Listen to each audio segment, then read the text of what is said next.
चापलूसी का जहरीला प्याला आपको तब तक नुकसान नहीं पहुंचा सकता जब तक कि आपके कान उसे अमृत समझकर पी न जाएं। आत्मसम्मान की रक्षा हमारा सबसे पहला धर्म और अधिकार है। यश त्याग से मिलता है, धोखाधड़ी से नहीं। सफलता में दोषों को मिटाने की विलक्षण शक्ति है। संसार में गऊ बनने से काम नहीं चलता, जितना दबो उतना ही दबाते हैं। अपनी भूल अपने ही हाथों से सुधर जाए तो यह उससे कहीं अच्छा है कि कोई दूसरा उसे सुधारे।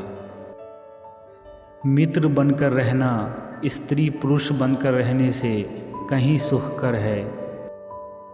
संसार के सारे नाते स्नेह के नाते हैं, जहाँ स्नेह नहीं वहाँ कुछ नहीं है। केवल बुद्धि के द्वारा ही मानव का मनुष्यत्व प्रकट होता है। कुल की प्रतिष्ठा भी विनम्रता और सद्व्यवहार से होती है, हेकड़ी और रुआब दिखाने से नहीं। यह कोई नया आविष्कार नहीं है कि संकटों में ही हमारी आत्मा को जागृति मिलती है। जब कोई बात हमारी आशा के विरुद्ध होती है तभी दुख होता है। इच्छाओं और वासनाओं को ही मानव पतन का मुख्य कारण सिद्ध किया गया है और मेरे विचार में यह निर्विवाद है। सौभाग्य उन्हीं को प्राप्त होता है जो अपने कर्तव्य पथ पर अविचल रहते हैं।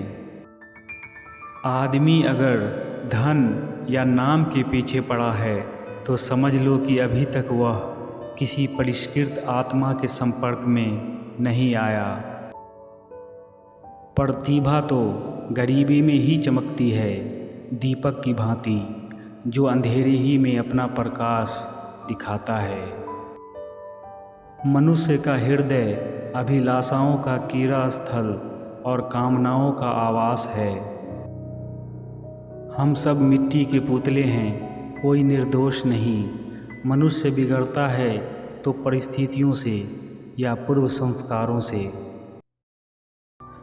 दौलत से आदमी को जो सम्मान मिलता है वह उसका सम्मान नहीं, उसकी दौलत का सम्मान है। मेरा जीवन सरल और कठिन है। जीत कर आप अपने धोखेबाजियों की डींग मार सकते हैं। जीत में सब कुछ माफ़ है, हार की लज्जा तो पी जाने की ही वस्तु है। मासिक वेतन तो पूर्णमासी का चांद है जो एक दिन दिखाई देता है और घटते घटते लुप्त हो जाता है। धन मानव जीवन में अगर सर्वप्रधान वस्तु नहीं तो वह उसके बहुत निकट की वस्तु अवश्य है। बूढ़ों के लिए अतीत के सुखों और वर्तमान के दुखों और भविष्य के सर्वनाश से ज़्यादा मनोरंजक और कोई प्रसंग नहीं होता।